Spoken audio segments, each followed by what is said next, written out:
네, 오늘도 오후 예배에 참석하신 모든 옥토교 성도님들 주님의 이름으로 환영하고 축복합니다. 네, 이제 제가 처음으로 설교를 하는데 제가 조금 놀라운 것 중에 하나는 제가 이렇게 높게 올라와 설교하는 적이 한 번도 없었어요. 저는 보통 이렇게 대강대상을 이 높은 경우에 잘 안 올라오고 밑에서 하는 경우인데 이게 많이 높네요. 그래서 이렇게 쳐다봐야 돼가지고 조금 제가 키가 큰 편이 아닌데도 커 보여서 좋습니다. 네, 일단 오늘 제가 조금 많이 무겁게 준비를 했고요. 아마 제가 앞으로 설교를 몇 번 할지 모르겠지만 할 때 중에 가장 무거운 설교가 될 것 같아서 미리 죄송하다는 말씀을 드리겠습니다. 조금 무거운 말씀을 좀 드릴게요. 그래서 오늘 주제를 조금 말씀을 드리려고 해요. 먼저 주제가 오늘 설교 제목이 문장이 다 완성되어 있지 않습니다. 주님은 순종하는 자를 하고 끝나 있어요. 그래서 우리 함께 따라했으면 좋겠습니다. 주님은 순종하는 자를 신복이라 부르십니다. 네, 이게 주제입니다. 우리 이제 그리스도인들의 삶 중에 가장 중요한 것은 무엇일까요? 우리가 이제 그리스도인으로 살아가면서 가장 중요한 것에 대해서 이제 종종 자주 많이 잊어버리고 살아가는데요. 우리 그리스도인들이 과연 가장 중요하게 생각해야 되는 삶의 태도는 무엇일까요? 바로 순종입니다. 왜 순종일까요? 모든 것이 순종에서부터 나오기 때문이에요. 제일 먼저, 가장 먼저 우리는 죄인인가요? 의인인가요? 죄인입니다. 우리가 죄인인 이유는 뭐죠? 이미 아담이 죄를 지었기 때문에 태어날 때부터 자연스럽게 저희는 죄인이죠. 원죄라고 하잖아요. 그것을 우리의 원죄가 그럼 결국은 무엇이죠? 하나님의 말씀을 불순종한 죄입니다. 로마서 5장 19절을 보시면은요 이렇게 나와 있어요. 한 사람이 순종하지 아니함으로 많은 사람이 죄인 된 것 같이 한 사람이 순종하심으로 많은 사람이 의인이 되리라. 앞쪽을 보면은 한 사람이 순종하지 아니함으로 그 앞에 있는 한 사람이 누구죠? 아담입니다. 그들이 불순종한 것 우리가 단순하게 옛날 불과 15년 전쯤만 해도 이 불순종이라는 단어를 쓰지 않고 어떻게 했냐면은 우리들의 원죄는 선악과를 따먹은 거다 이런 식으로 얘기를 했는데 이제 어느 순간부터인가 불순종이라는 이야기를 하고 있어요. 한마디로 우리는 이 순종이라는 것이 가장 중요한 것입니다. 그러나 이 순종이 생각보다 우리 안에 많이 자리 잡고 있지 않은 이유는요. 아무래도 그 부분이 행위이다 보니까 우리 중에 이제 행위는 육신의 것은 좀 덜 경건한 것. 진짜 경건한 건 뭐? 마음의 것이 더 경건한 것, 보이지 않는 것이 더 경건한 것이니까 순종은 좀 행위의 것으로 생각하는 경우가 많아요. 하지만 실제로는 순종이야말로 어쩌면 우리 그리스도인들에게 가장 필요한 것이기 때문입니다. 또한 우리가 물론 다들 순종하고 계시겠지만 이 순종의 자세가 조금 성경적이지 않을 때도 있기 때문에 이 부분을 우리가 한번 살펴보려고 합니다. 우리는 지금 여전히 불순종의 세대를 살고 있습니다. 누가복음 6장 46절에 보시면은요. 너희는 나를 불러 주여 주여 하면서도 어찌하여 내가 말하는 것을 행하지 아니하느냐라고 예수님께서 말씀을 하셔요. 이게 무슨 뜻이죠? 이 땅에 다른 이 교회 밖에 성도들이 아닌 사람들, 일반 세상 사람들은요, 당연히 불순종하면서 살아요. 당연히. 그렇죠? 그러면 이제 그 외에 그 사람들과 구별됐다는 저희들은 마음속에 심중에 이렇게 생각한단 말이에요. 우리는 그래도 쟤네보단 순종하는 사람들. 근데 이 말씀은 누구를 향해서 하는 말이에요? 우리를 향해서 하는 말입니다. 주님을 주라고 부르는 사람들이 주님의 말씀을 순종하지 않고 있다라는 것입니다. 그렇다면은 순종하지 않는다는 것은 무엇일까요?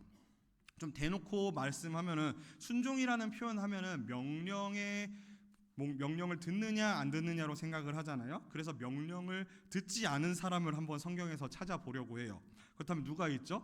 요나가 있습니다. 요나 1장 1절부터 3절을 보시면은 우리 함께 읽겠습니다. 시작. 여호와의 말씀이 아미떼의 아들 요나에게 임하니라. 이르시되 너는 일어나 저 큰 성읍 니느웨로 가서 그것을 향하여 외치라. 그 악독이 내 앞에 상달되었음이니라 하시니라. 그러나 요나가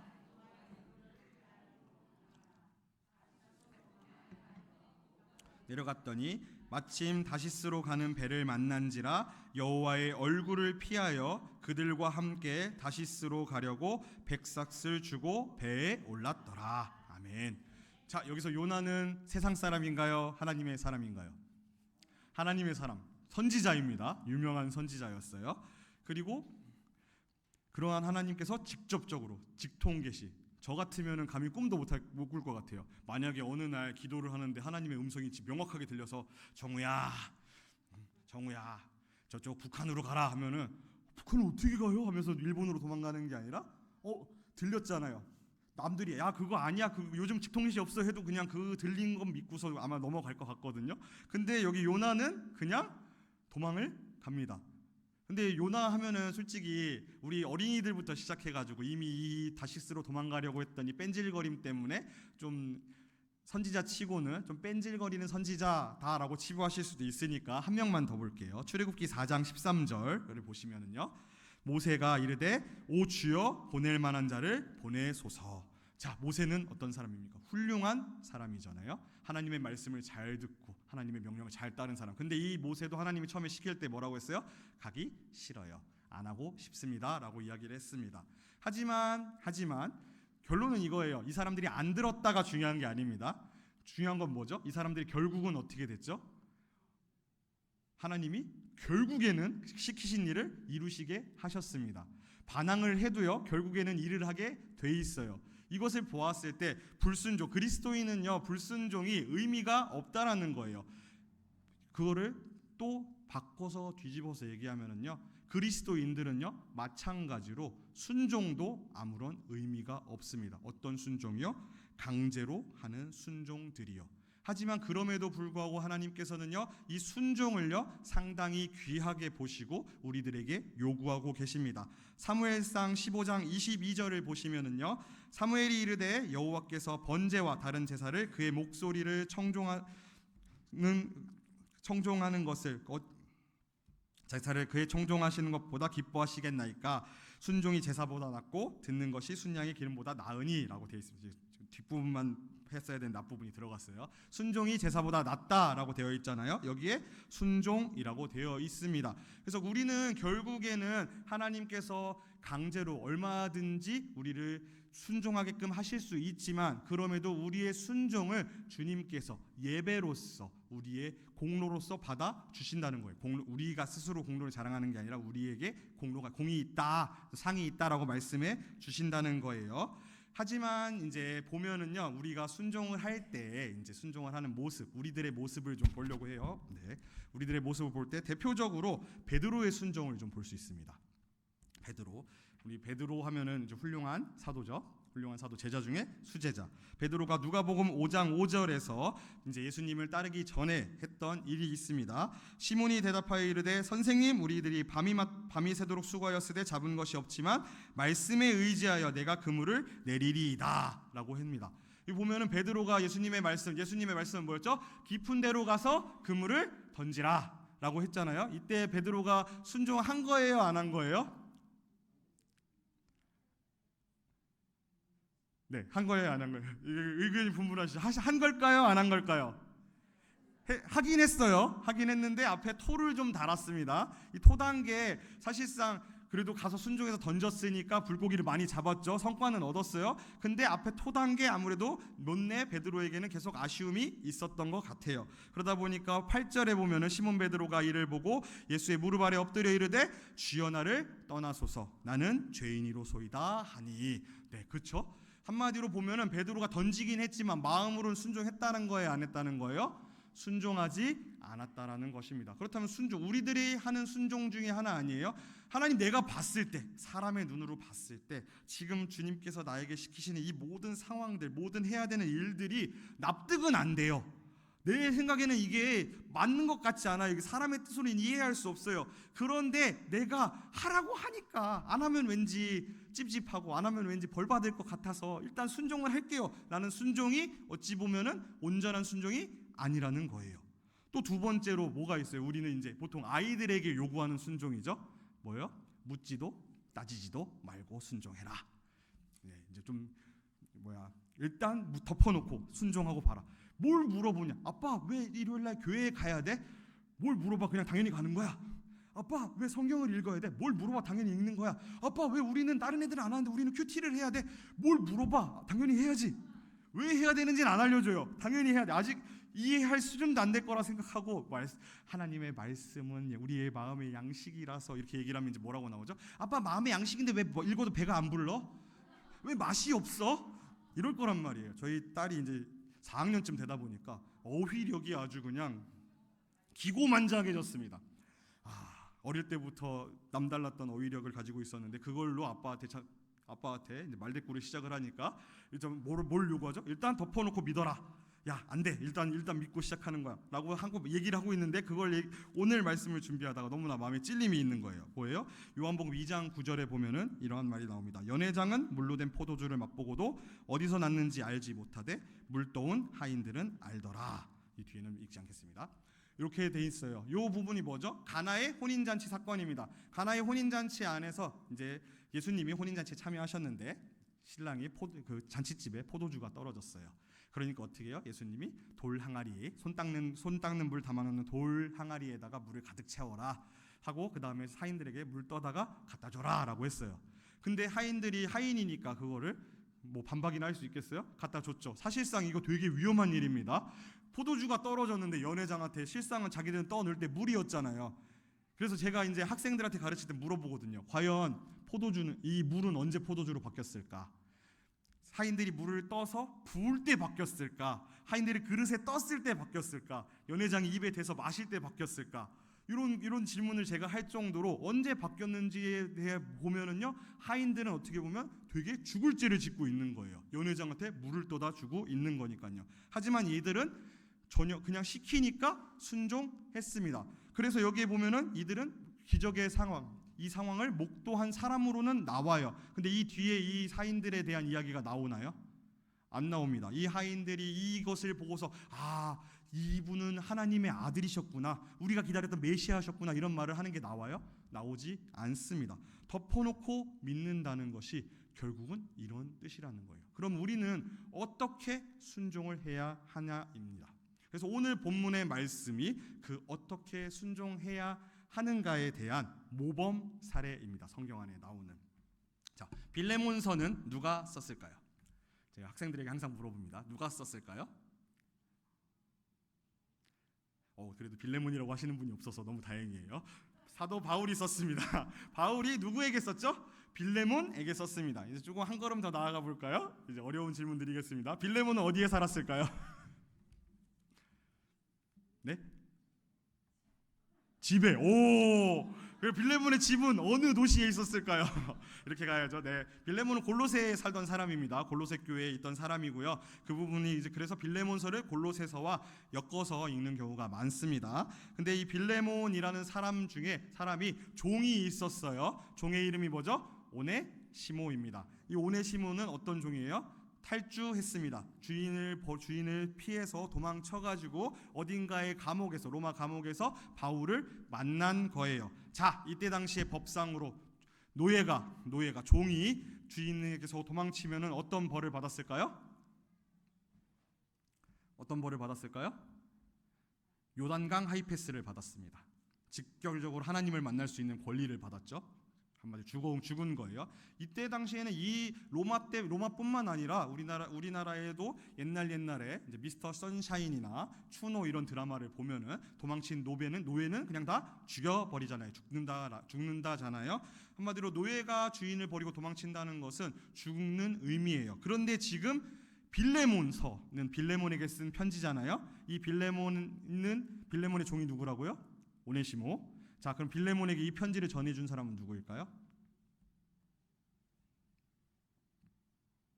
네, 오네시모입니다. 도망친 종이 편지를 들고 주인에게 순순히 돌아간 상황이라는 것이에요.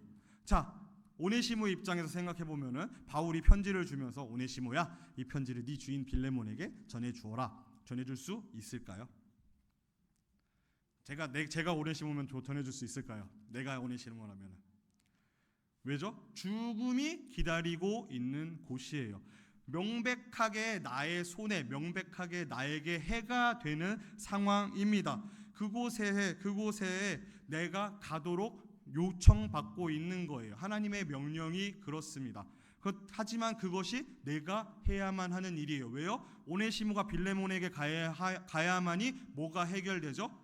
오네시모는 여기서 아무리 하나님을 만났고 구원을 얻었어도 영원히 도망친 종으로서 불안하면서 살아가야 합니다. 빌레몬과의 관계가 정리되지 않으면 오네시모는 영원히 죄인으로서 살 수밖에 없어요. 즉 이곳에 가서 빌레몬을 만나고 빌레몬과의 관계가 정리돼야만 오네시모는 온전하게 떳떳한 자유인으로서 살아갈 수 있는 거예요. 하지만 만나서 자유인이 될 확률보다 당연히 죽을 확률이 더 높습니다. 하지만 하나님의 사람 바울의 말씀, 즉 하나님의 말씀이 가서 그것을 정리하라고 말씀하시는 거예요. 이것을 다 알고서 그 편지를 들고 간 오네시모를 바울이 여기에 뭐라고 부르죠? 우리 12절에 신복이라고 부릅니다. 신복.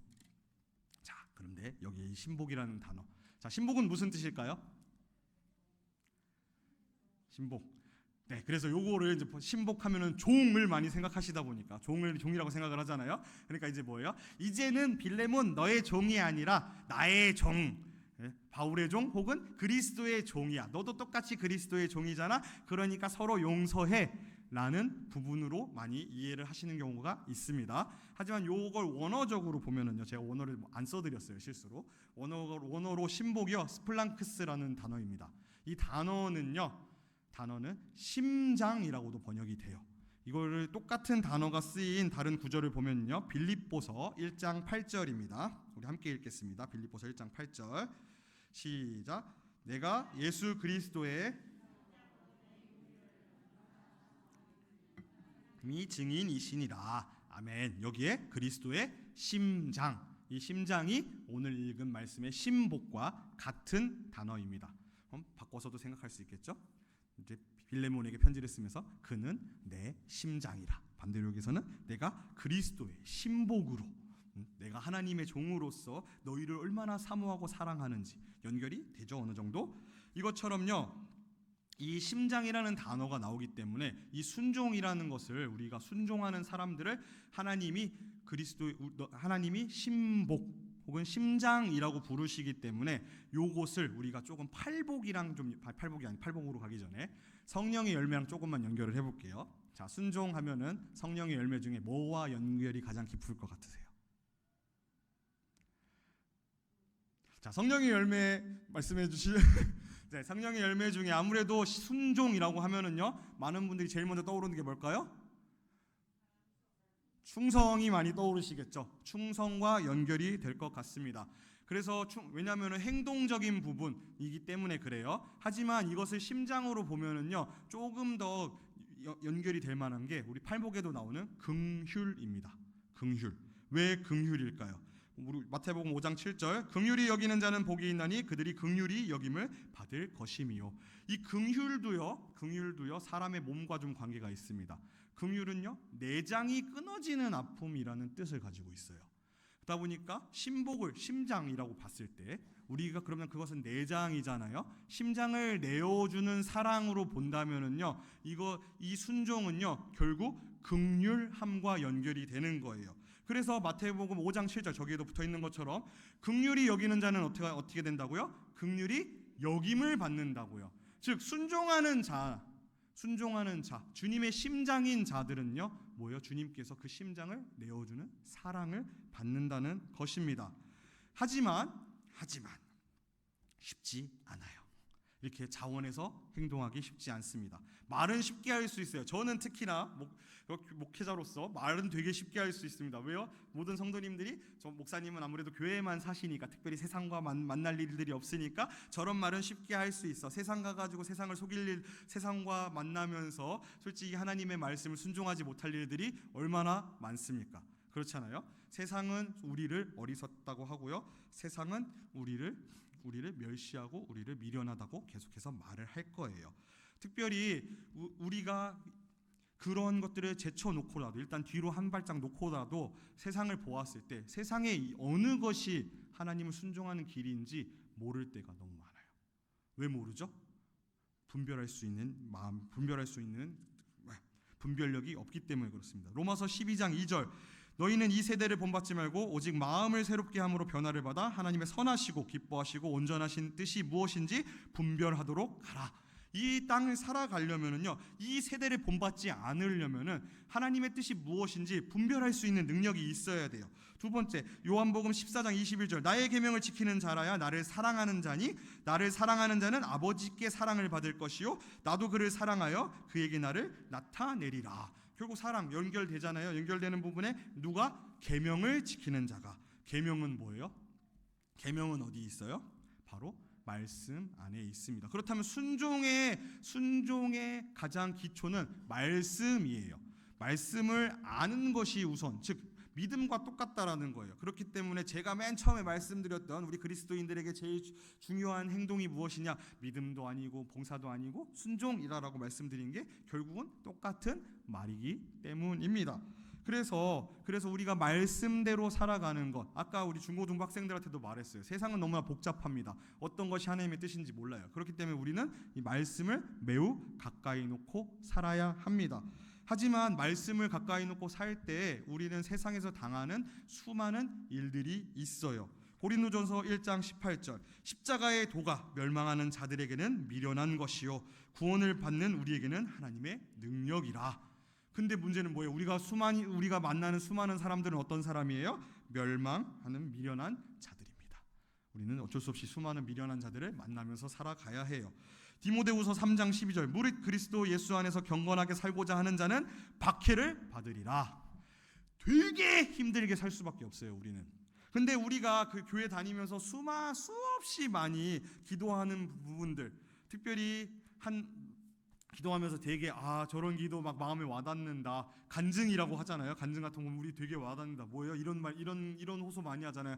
하나님 되게 뱃속에서부터 믿었고 몇십 년 동안 믿었으면 교회 주일도 한 번도 안 빠지고 모든 예배 다 드리고 모든 수련회 다 가고 내가 모든 11조를 드리고 하나님 모든 것들 힘든 사람들 도와주고 교회 봉사도 열심히 하는데 왜 이런 일이 나한테 찾아옵니까? 왜 이런 힘든 일이 나한테 찾아와요?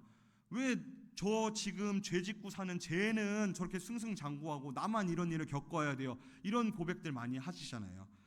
하지만 이것은요 당연히 정해진 거예요. 혹시나 저는 되게 얄미울 수도 있는데 학생들이 이제 종종 오면은요 학생들이 이런 말을 하죠. 자기 보면은 그 시험을 보면은 되게 공부 안 하는 애. 교회도 안 다니는, 자기는 교회 시험 기간에도 교회 열심히 하고 예배드리고 하나님께 기도하고 하는데 교회도 안 다니고 공부도 안 하는 것 같고 그런 애가 자기보다 시험을 잘 본대요. 혹은 그런 애가 더 잘생기고 인기도 많고 자기보다 더 그렇대. 그런 애가 더 좋은 부모님을 만나가 돈도 많은 것 같아. 그럼 제가 그 친구한테 뭐라고 할까요? 제가 그럼 친구한테 뭐라고 할까요? 뭐라고 위로할까요? 축하해. 혹시나 성도님들께서 물어보시면 목사님, 제가 양심적으로 사업하기 위해서 장부도 안 속이고 거짓말도 안 하고 제가 옳은 일들만 하고 있는데 장사가 잘 안 됩니다. 저 쉬는 애들이 더 장사가 될 때 제가 주일날 쉬면은 얼마를 손해 보는지 아세요? 제가 그 손해를 감수하고 주일날 쉬면서 교회를 다닙니다. 이렇게 말씀을 하십니다. 근데도 왜 하나님은 저한테 이렇게 뭐라고 해? 큰 돈을 안 벌게 하시고 날이 편하게 안 하시고 이렇게 힘든 일들을 만나게 하실까요? 그럼 제가 뭐라고 하죠? 성도님, 집사님, 장로님 축하드립니다. 하나님께서 너무나 사랑하시고 계십니다. 이미 그 모든 것들 말씀 안에 예정되어 있는 거예요. 요한복음 16장 33절 이것을 너희에게 이르는 것은 너희로 내 안에서 평안을 누리게 하려 함이라. 세상에서는 너희가 환난을 당하나 담대하라. 내가 세상을 이기었노라. 세상에서 뭘 실패하고 뭘 핍박받고 뭘 비난받고 뭘 멸시당하는 게 힘들어요.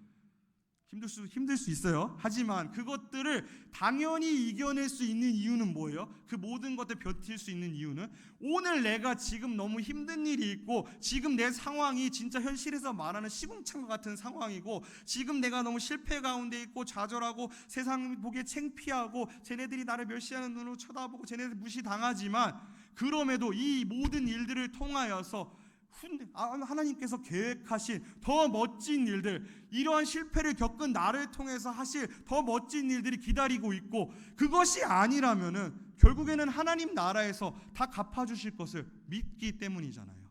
우리는 그러한 믿음으로 사는 사람들이기 때문이잖아요. 우리는 그러한 하나님의 말씀을 순종하는 사람들이기 때문이잖아요.